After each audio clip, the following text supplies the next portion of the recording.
और दोस्तों आज की वीडियो में बात करेंगे गणित के इम्पोर्टेंट प्रश्नों की।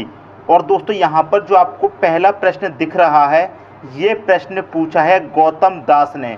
इस प्रश्न को उन्होंने 2-3 बार कमेंट कर दिया है, तो मैंने इस प्रश्न को देखा तो मैंने बता दिया कि रात को 8 बजे जो वीडियो आएगा आपको उसमें ये क्वेश्चन का आंसर मिल जाएगा। और ये प्रश्न को आप भी अच्छे तरीके से समझिए। गौतम दास ने जो प्रश्न पूछा है बहुत ही अच्छा प्रश्न है। तो चलिए इसका सॉल्यूशन देख लेते क्या है। दो कैलकुलेटर का क्रय मूल्य 480 रुपये है। इनमें से एक को 15% हानि तथा दूसरे को 15% लाभ पर बेचा जाता है। अगर दोनों का विक्रय मूल्य समान हो तो 15% हानि वाले कैलकुलेटर का क्रय मूल्य क्या होगा। ये प्रश्न पूछा है दोस्तों गौतम दास ने। देखिए प्रश्न बहुत ही अच्छा है। दो कैलकुलेटर हैं और दोनों का जो क्रय मूल्य है वो कितना है, वो है दोस्तों 480। दो कैलकुलेटर का क्रय मूल्य कितना है, 480 है। ठीक है, इतनी बात समझ में आई सबसे पहले। अब जब दो कैलकुलेटर हैं और दोनों का योग है आपके पास 480, तो इसमें क्या होगा, एक कैलकुलेटर होगा उसका कुछ अलग क्रय मूल्य होगा और जो दूसरा कैलकुलेटर होगा उसका कुछ अलग क्रय मूल्य होगा। इतनी बात समझ में आई। तो देखिए यहाँ पर हम क्या करेंगे, दो क्रय मूल्य लेंगे। पहला क्रय मूल्य हो जाएगा P1, क्योंकि इसे प्रिंसिपल बोलते हैं क्रय मूल्य को। दूसरा क्या हो जाएगा, P2 हो जाएगा। इतनी बात समझ में आई। अब देखिए जो पहला क्रय मूल्य है, जो पहला हमारा दोस्तों कैलकुलेटर है, उनमें से एक को 15% की हानि पर, जो दोस्तों पहला कैलकुलेटर है उसे क्या किया, 15% की हानि पर बेचा। ठीक है, 15% की हानि पर। अब देखिए जो भी प्रिंसिपल होगा उसको आप 15% की हानि पर बेच रहे हैं। इसका मतलब कितने में बेच रहे हैं आप, 85 में बेच रहे हैं। ठीक है, फिर कह रहा है कि दूसरे को 15% लाभ पर बेचा जाता है। ठीक है, जो दूसरा हमारा है उसे 15% के लाभ पर बेचा है, तो जो भी प्रिंसिपल होगा उस पर 15% का लाभ होगा। तो देखिए सीधा सीधा पता है कि हानि होती है तो 100 में से घटा कर लिखते हैं, लाभ होता है तो 100 में जोड़कर। यहाँ दूसरे पर क्या हो रहा है, 15% लाभ, तो 100 में 15 जोड़ेंगे कितना हो जाएगा, 115। ठीक है, इतनी बात समझ में आई। अगर दोनों का विक्रय मूल्य समान है, संभालने का मतलब क्या है दोस्तों, बराबर है। ठीक है, इतनी बात समझ में आई। फिर कह रहा है कि 15% हानि वाले कैलकुलेटर का क्रय मूल्य क्या होगा। पहले एक बार समझिए, दोनों कैलकुलेटर का क्रय मूल्य कितना है, 480। पहले का क्रय मूल्य हमने P1 माना, दूसरे का P2। पहले वाले को क्या किया, 15% की हानि पर बेचा। 15 की हानि, 100 में से 15 की हानि पर बेचेगा, इसका मतलब 85 में बेचेगा। दूसरे को 15 के लाभ में बेचेगा, मतलब 115 में बेचेगा। और दोनों क्या है, आपस में समान है। समान का मतलब क्या है दोस्तों, बराबर है। सबसे पहले इतनी बात समझ में आई। इसी को सॉल्व कर लेना है, आपके प्रश्न का दोस्तों आंसर आ जाएगा। क्लियर, देखिए कैसे आएगा। यहाँ पर क्या है, P1। ठीक है, ये P1 है, तो मैं P2 को लेके आऊँगा तो इसके बटे में आ जाएगा दोस्तों P2 बराबर, इधर क्या रहेगा दोस्तों, 115 बटे में दोस्तों क्या आ जाएगा, इसे मैं इधर लेके आऊँगा तो 115 के बटे में आ जाएगा 85। तो P1 बराबर कितने, 115, P2 बराबर 85।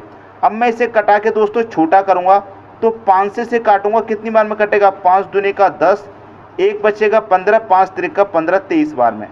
5 से भी कटाऊंगा, कितनी बार में कटेगा, 5 एकम 5, 3 बचेगा 35, 5 सत्ते 35, 17 बार में कट गया। क्लियर है, इतनी बात समझ में आई। अब यहाँ पर देखिए जो हमारा प्रिंसिपल 1 है वो कितना है, 23। जो प्रिंसिपल 2 है वो कितना है दोस्तों, 17। अगर आप दोनों को जोड़ेंगे, यहाँ पर दोनों को जोड़ेंगे तो ये कितना हो जाएगा, ये हो जाएगा 40। दोनों का योग यहाँ पर कितना है, 40 है। और यहाँ पर दोस्तों दोनों का योग कितना है, 480 है। तो यहाँ पर 40 बराबर 480 के हो जाएगा। जब 40 बराबर 480, तो एक का मान निकाल लीजिए, एक बराबर कितना, 0 से 0 कटेगा, 4 से कट जाएगा 48, 12 बार में। तो एक बराबर कितना हो गया, 12 हो गया। आपसे पूछा था कि 15% हानि वाले कैलकुलेटर का क्रय मूल्य क्या होगा। तो 15% हानि वाले मतलब P1, तो P1 दोस्तों आपका कितना है, 23 है। P1 कितना है दोस्तों, कटाने के बाद कितना आया, 23 आया P1। तो आप क्या करेंगे, 12 का मल्टीप्लाई 23 से कर देंगे। 12 का मल्टीप्लाई 23 से करेंगे, कितना हो जाएगा, 12 का मल्टीप्लाई 23 से करेंगे, 12 त्रिक का 36 का 6, कैरी का 3, 12 दूनी का 24 और कैरी का 3 कितना हो जाएगा, 27। तो ये हो जाएगा दोस्तों 276। 15% हानि वाले कैलकुलेटर का क्रय मूल्य कितना है, 276 है क्रय मूल्य। P1 कितना है दोस्तों? P1 है आपका 276। क्लियर।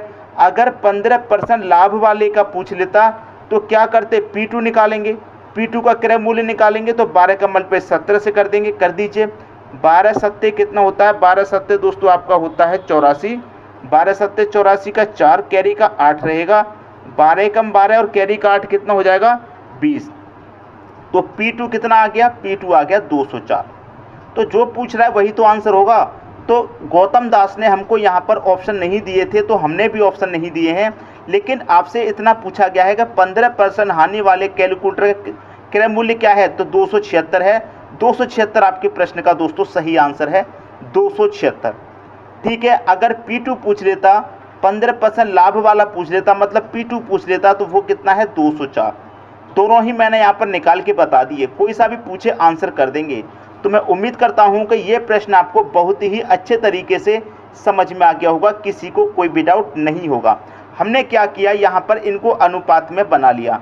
P1 का अनुपात कितना है? 23। P2 का कितना है? 17। इसको आप ऐसे भी लिख सकते हैं कि P1 और P2 कितना है दोस्तों? P1 है आपका 23 रेशियो और P2 कितना है? 17। क्योंकि जब बराबर का मतलब क्या होता है? अनुपात भी होता है। ये हमने आपको पहले ही बताया है। ठीक है दोस्तों, क्लियर होगी बात। तो 1 बराबर आपका 12, तो देखिए 23 बराबर कितना हो जाएगा? 276। हम क्या करते हैं? अनुपातों का योग करते हैं, क्योंकि आपको जब योग 480 है तो अनुपातों का योग करेंगे। अनुपातों का योग कितना हो जाएगा? 40। तो यहाँ अनुपात का योग 40, यहाँ पर 480, तो 40 बराबर 480, तो 1 बराबर 12। जब 1 बराबर 12 तो P1 का मान पूछा है, तो 23 बराबर कितना? 276। उम्मीद करता हूँ सभी को प्रश्न अच्छे से समझ में आ गया होगा। अब देखेंगे दोस्तों अगला क्वेश्चन। अगला क्वेश्चन है, 10 व्यक्तियों की औसत आयु में 3 वर्ष की वृद्धि होती है। जब उनमें से 2 लोगों को स्थान पर 2 नए लोग आते हैं जिनकी आयु 23 और 25 वर्ष है, 2 नए लोगों की औसत आयु कितनी है? 2 नए लोगों की औसत आयु कितनी है, ये पूछ रहा है। व्यक्ति कितने हैं दोस्तों आपके पास? 10। 10 व्यक्तियों की औसत आयु में क्या होता है? 3 वर्ष की वृद्धि। कितने की? 3 की। तो संख्या का मल्टीप्लाई औसत से करेंगे, योग पता चलेगा, तो 10 का मल्टीप्लाई 3 से कर देंगे, कितना हो जाएगा? 30। इतनी बात समझ में आई? क्लियर। कितना हो गया? 30। अब इसमें से 2 व्यक्ति चले गए और 2 वापस आ गए, तो 2 चले गए 8, फिर 2 वापस आ गए, तो व्यक्ति तो आपके पास 10 ही रहेंगे। लेकिन जो व्यक्ति वापस आए हैं उनकी उम्र देखिए कितनी है? एक की उम्र 23 है प्लस दूसरे की कितनी है? 25। तो दोनों का योग कितना है? 48। पहले से जो 10 व्यक्ति थे उनका योग कितना था? 30 था। 2 नए व्यक्ति और आ गए हैं, उनको जोड़िए, कितना हो जाएगा? 48। इसमें से जो 30 योग है, इसमें से 2 व्यक्ति चले गए, लेकिन उनके स्थान पर 2 नए व्यक्ति आ गए जिनका योग 48 है। तो 30 प्लस 2 48 कितना हो जाएगा? ये हो जाएगा 78। हमें 2 व्यक्तियों का चाहिए औसत की, जो नए व्यक्ति 2 आए हैं, तो 2 से डिवाइड कर दीजिए। कितनी बार में जाएगा? ये चला जाएगा 39 में। 2 त्रिक का 6, 1 बचेगा 18, 2 निमे का 18, तो 39 आपके प्रश्न का सही आंसर हो जाएगा। तो नए लोगों की औसत आयु कितनी है दोस्तों? 39 दे रखा है बी ऑप्शन में, ये आपके क्वेश्चन का सही आंसर हो जाएगा। अब देखेंगे अगला क्वेश्चन। अगला क्वेश्चन है आपका, एक व्यापारी एक वस्तु के मूल बिक्री मूल्य को दोगुना कर देता है, प्रारंभिक लाभ 20% के रूप में मिलता है। बिक्री मूल्य को दोगुना करने के बाद नया लाभ प्रतिशत ज्ञात करें। देखिए, जो भी बिक्री मूल्य होगा, जो सबसे पहले क्रय मूल्य होगा, वो कितना होगा? 100। अब 100 पर 20% का लाभ हो रहा है, तो इसका मतलब वो कितने बेच रहा है? वस्तु को 120 में बेच रहा है, तभी तो 20% का यहाँ पर आपको लाभ हो रहा है। क्लियर, इतनी बात समझ में आई? तो ये हो गया हमारा प्रारंभिक लाभ। ठीक है, मतलब 100 की चीज़ को कितने बेच रहा है? वो बेच रहा है 120 में। ठीक है, और उस पर क्या हो रहा है? 20% का लाभ। पहले कितने में बेच रहा है? 120 में। फिर कह रहा है कि बिक्री मूल्य को दोगुना कर देता है। बिक्री मूल्य को दोगुना, पहले बिक्री मूल्य 120 है, अब इसको कर दे रहा है वो दोगुना, तो कितना हो जाएगा? 120 का दोगुना, ये हो जाएगा 240। ठीक है, दोगुना करने के बाद नया लाभ प्रतिशत क्या होगा? तो वस्तु तो 100 रुपये की थी, वस्तु तो 100 रुपये की थी, उसे 120 में बेच रहा था पहले, 20% का लाभ। लेकिन पहले 120 में बेच रहा था, अब 120 से दोगुने में बेच रहा है, मतलब 240 में। तो अब लाभ कितने का हो रहा है? वस्तु तो 100 रुपये की थी, 100 रुपये की चीज़ को 240 में बेच रहा है, तो कितने का लाभ हो रहा है? 140 रुपये का लाभ हो रहा है कि नहीं हो रहा, क्योंकि 240 में 100 रुपये तो क्रय मूल्य के हैं। लाभ कितने का हो रहा है, 140 का। क्रय मूल्य कितना है, 100 है, 100 पर हो रहा है 140 का लाभ। प्रतिशत में निकालना है तो हम क्या करेंगे, 100 से मल्टीप्लाई कर देंगे। ठीक है, 100 से 100 आपका कट जाएगा, जो लाभ प्रतिशत है वो कितना हो जाएगा, 140%। 140 दे रखा है सी ऑप्शन में, ये आपके क्वेश्चन का सही आंसर हो जाएगा। क्लियर होगी दोस्तों, बात सबकी समझ में आ गया। अब देखते हैं अगला क्वेश्चन। अगला क्वेश्चन है, दो पाइप ए और बी एक टैंक को 5 घंटे और 10 घंटे में भर सकते हैं। पाइप सी 20 घंटे में टैंक को खाली कर सकता है। यदि सभी पाइप एक साथ खोल दिए जाएं तो टैंक को भरने में कितना समय लगेगा। देखिए, पाइप ए है, ये क्या करता है, 5 घंटे में भरता है। पाइप बी है, ये 10 घंटे में भरता है। पाइप सी है, ये क्या करता है, 20 घंटे में खाली। ये खाली करने वाला है इसलिए माइनस ले लेते हैं, ये भरने वाले हैं दोनों तो इन्हें प्लस पॉजिटिव। क्या करेंगे, तीनों का एलसीएम ले लेंगे। जब तीनों का एलसीएम लेंगे तो दोस्तों 20 आएगा। ठीक है, 5 से काटेंगे 20 को 4 बार में, 10 से काटेंगे 20 को 2 बार में, और 20 से काटेंगे 20 को 1 बार में। ठीक है, ये दोनों तो भरने वाले हैं, ये आपका खाली करने वाला है सी, तो ये खाली करने वाला है तो ये माइनस ले लिया, ये दोनों भरने वाले हैं तो प्लस। ठीक है, अब देखिए क्या कह रहा है, अब कह रहा है यहाँ पर यदि सभी पाइप एक साथ खोल दिए जाएं, ये जो तीनों पाइप हैं इनको एक साथ खोल दिया जाए तो टैंक को भरने में कितना समय लगेगा। टैंक कितने लीटर का है, टैंक है दोस्तों आपका 20 लीटर का। ठीक है, टैंक 20 लीटर का है। अब देखिए, ए 1 घंटे में 4 भर रहा है, बी 1 घंटे में 2 भर रहा है, ये दोनों मिलकर 1 घंटे में कितना भर रहे हैं, 6। और नल सी 1 घंटे में कितना खाली कर रहा है, 1। तो ये तीनों नल जब खुल जाएंगे तो ये दोनों मिलकर 6 भर देंगे, उसमें से तुरंत ये 1 खाली कर देगा, तो 6 में से 1 खाली कर देगा तो 1 घंटे में तीनों मिलकर कितना भरा जाएगा, 5 भरा जाएगा। ठीक है, 1 घंटे में भरा जाएगा 5, तो 20 कितने में भरा जाएगा, 5 से डिवाइड कर दो, 5 चौके 20 मतलब 4 घंटे में भरा जाएगा। ठीक है, कितना समय लगेगा टैंक को भरने में, 4 घंटे का। डी ऑप्शन हो जाएगा आपके प्रश्न का दोस्तों सही आंसर। अब देखेंगे अगला क्वेश्चन। अगला क्वेश्चन है आपका, एक दुकानदार प्रत्येक 30वें ग्राहक को एक गिफ्ट तथा प्रत्येक 100वें ग्राहक को एक टीवी निःशुल्क देता है। कौन से ग्राहक को गिफ्ट और टीवी दोनों प्राप्त होंगे, कौन से ग्राहक को। देखिए, जो 30वां ग्राहक होता है उसे क्या देता है, गिफ्ट। ठीक है, और जो 100वां ग्राहक होता है उसे क्या देता है, एक टीवी। ठीक है, लेकिन उसने ये कहा है कि वो कौन सा ग्राहक होगा जिसे गिफ्ट और टीवी दोनों मिलेंगे। तो ऐसे प्रश्न को क्या करते हैं, हम ऑप्शन से सॉल्व करते हैं। ठीक है, अगर मैं ऑप्शन की मैं बात करूं तो देखिए, पहला व्यक्ति 30वां होगा जिसे गिफ्ट मिलेगा, प्रत्येक 30वें ग्राहक को देता है ना, तो 30 के बाद 60वां व्यक्ति होगा, 60 के बाद 90, 90 के बाद 120वां। ठीक है, 100वां व्यक्ति नहीं होगा। अगर 100वां व्यक्ति होता तो 100 पर ही हमारा आंसर हो जाता, लेकिन 90 के बाद 120वें ग्राहक को गिफ्ट मिलेगा, तो 100 तो गलत हो गया। 150 को भी नहीं मिलेगा क्योंकि 150 100 के आंकड़े में नहीं है, ये भी गलत।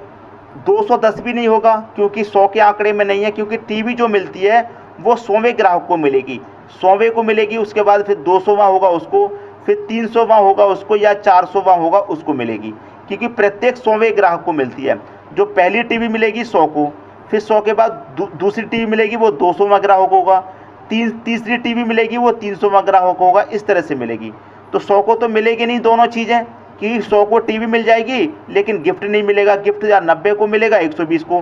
पूछा है दोनों चीज़ें मिलनी चाहिए, तो 100 को तो मिलेगी नहीं, 150 को भी नहीं, 210 को भी नहीं, तो 301 बचा है, ये सही हो जाएगा। ठीक है, कैसे हो जाएगा, 300वें ग्राहक को टीवी मिलेगी और यहाँ से बढ़ते बढ़ते 300वां व्यक्ति होगा जिसे क्या होगा, गिफ्ट मिलेगा, 300वां व्यक्ति। ठीक है, देखिए 120 हो गया, 120 के बाद 150, फिर 30 जोड़ेंगे 180, फिर 30 जोड़ेंगे 210, फिर 30 जोड़ेंगे 240, फिर 30 जोड़ेंगे 270, 270 के बाद 300। तो 300वें ग्राहक को टीवी मिलेगी और 300वें ग्राहक को गिफ्ट भी मिलेगा, तो 300वां ग्राहक हो जाएगा जिससे दोनों चीज़ें मिलेंगी। डी ऑप्शन हो गया आपके प्रश्न का सही आंसर। तो मैं उम्मीद करता हूं सभी को प्रश्न अच्छे तरीके से समझ में आ गया होगा।